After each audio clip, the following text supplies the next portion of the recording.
बाप्पा आज बाप्पा आज रोज 4 तास चौकशी झाली. काय पहिली प्रतिक्रिया आपली?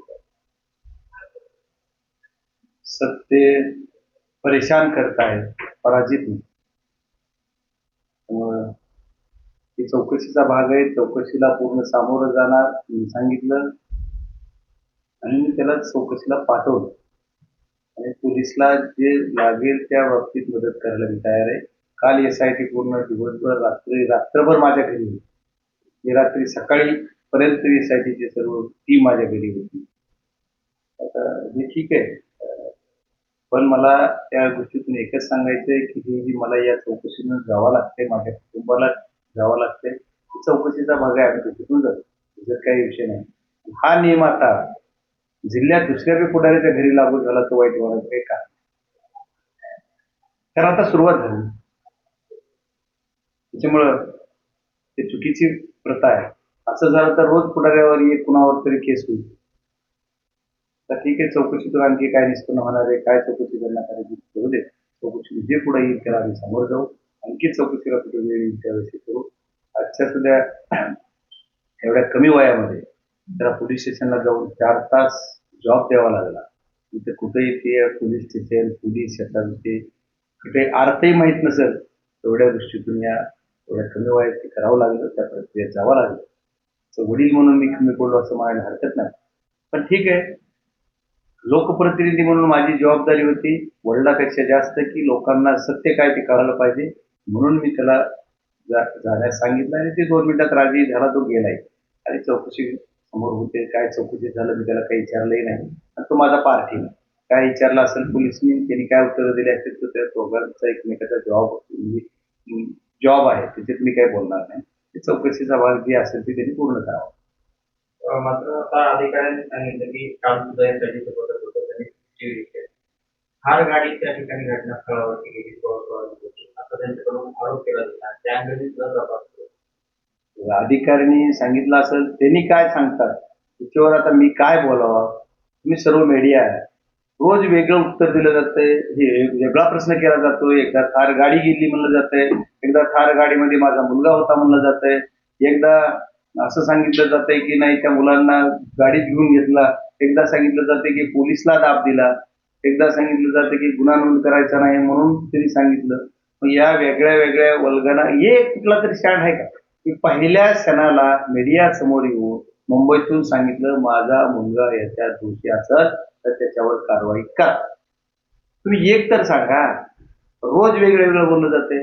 आता कुठंतरी मी काहीतरी बघतोय, आता मला ह्या प्रत्येक गोष्टीला उत्तर मी द्यायचा विषय नाही, पण कुठं आमच्याकडे आता त्या मुलांनी कधी कुणाला त्याची आतापर्यंतच्या आयुष्यातले बालपणापासून आता तो 22 वर्षाचा झालाय, त्यामुळे काळापर्यंत पूर्ण व्हिडिओ काढा सोशल मीडियाला कुठं असले तर त्यानं दिसतं. कुणाला रागावून बघितलेलं जर झालं ना तर मी स्वतः जिथं म्हणेल तिथं जर माफी मागेल.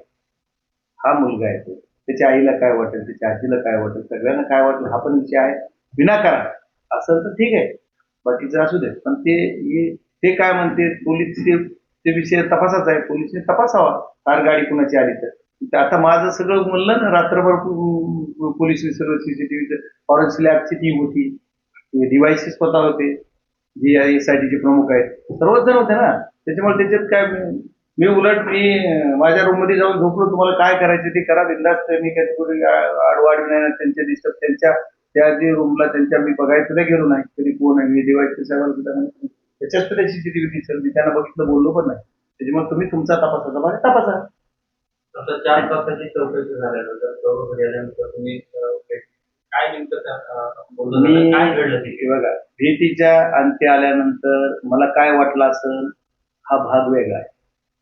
तो घरी आल्यानंतर मला काय वाटलं हे मी तुम्हाला कसं व्यक्त करणार आहे हा विषय थोडं नाही. पण मी भेटल्यानंतर त्याच्या चेहऱ्याकडे बघितलं आणि त्याने लागलीच दुसऱ्या मिनिटात माझ्या घरातलंच एक लग्न आहे, त्या लग्नासाठी तो गेलेला आणि कुणीही आमच्या घरातलं त्या लग्नाला गेलं नाही.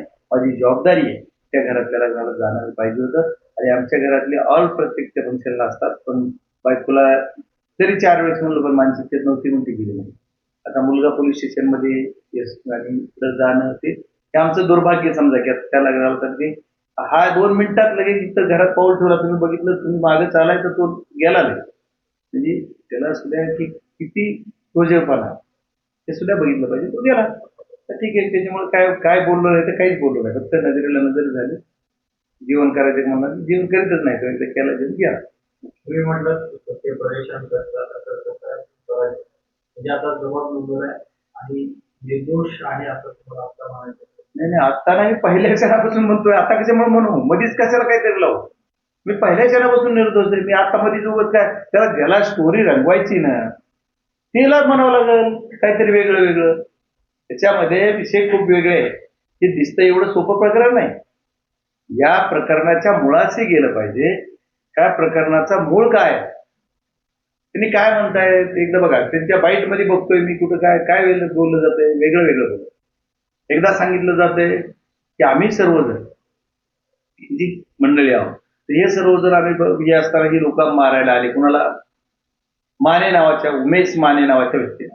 आणि त्याला मारताना मारायचं सोडून आमच्या भावाला मार. असं कधी होतंय का? तर ती काय घटना घडली याची सत्य परिस्थिती सीसीटीव्ही कुठे आले. तर त्याच्या पुढे मी सांगतो की मानेलाच मारायला हे लोक का? याची पार्श्वभूमी तुम्ही याच्या अगोदर कुठं कुठं काय काय केसेस कॉम्प्रोमाइज केल्या, काय काय केलं त्याच्यात. तुम्ही आज जी फिर्यादी तो आहे, जो मयत आहे तो आहे, जो माने आहे तो आहे. मग मानेवर आरोप आहेत तर मानेचे आरोप लपवायसाठी आडून मयताचे आडून वार करता आमच्यावर. मानेचे काय घटना आहे त्या तुम्ही काढा. आणि पोलिसला सुद्धा मी सांगणार आहे हे प्रकरण वेगळ्या वळणावर न्यायचं काम केलंय आणि पोलिसांनी सुद्धा याची सत्यता तपासली पाहिजे. माझा बीड जिल्हा पोलीस प्रचंड भरोसा आहे. ते 100% काढते की कुठल्या प्रकरणातून हे प्रकरण आलं. तुम्ही या सर्व गोष्टी आमच्या महिला भगिनीला त्रास देता आणि तुम्ही म्हणता चुका ओलांडत नाही. हे गाव आमच्या पुढे जात नाही. हे चुकीचं नाही. नाही सहन करणार. बीड जिल्ह्याचा खासदार म्हणून तुम्ही जर अन्याय करत असाल तर सहन नाही करणार. तुम्हाला आमच्या माता भगिनीवर अन्याय करायचा कुणी दिलं? सत्यता तपासा. त्या गावामध्ये कॅमेरे लावा आणि त्या गावात जाऊन सत्य जर तुम्ही सीआयडीची टीम लावली होती सीआयडीची तुम्ही एसआयटी म्हणता मी सीआयडीचा तपास करा म्हणणार आहे. माझा मुलगा बी असतो तिथे. सीआयडी मध्ये तपास घेऊन सांगणार आहे मी याच्यात काय ते सत्य करा. मी गृहमंत्री देशाचे त्यांना तुम्ही जाऊन भेटणार आहे. या गावातल्या किती मुलीवर अन्याय झालाय, कुणाकुणावर काय काय झालंय. आणि ही नाटक करून मिरर केस होत नाही. संतोष देशमुखची केस ही संतोष देशमुखची केस होती. तो विषय वेगळा होता. संतोष देशमुखच्या केसमध्ये पुढाऱ्यांनी किती फोन केले रेकॉर्डवर आहे. मी आतापर्यंत सिंगल आतापर्यंत एसपी सोडता एसपी साहेबांना तिने माहिती घेतली. त्याच्यानंतर सिंगल फोन तिथल्या पीआयला केला नाही, पोलीस स्टेशनला केला नाही, डीवायएसपीला केला नाही. माझ्या फोनहून माझ्या पीएच्या फोनहून रेकॉर्ड काढा. माझ्या जवळच्या माणसाचा रेकॉर्ड काढा. माझं लोकेशन मुंबईत आहे. मी कंटिन्यू मुंबईत आहे. आज परवा दिवशी आलं तो पण झालं उघडा आता चोरू नको. त्याच्यामुळे ही जी प्रकरण आहे त्याच्यामध्ये आमच्या महिलेवर अन्याय केलाय, अत्याचार केलाय, सलग 2 वर्ष तिच्यावर अन्याय केलाय अशी माझी काही फिर्याद ताकद आली कागद आला तुम्हाला फिर्याद झाली. तुम्ही सांगितलं काल मी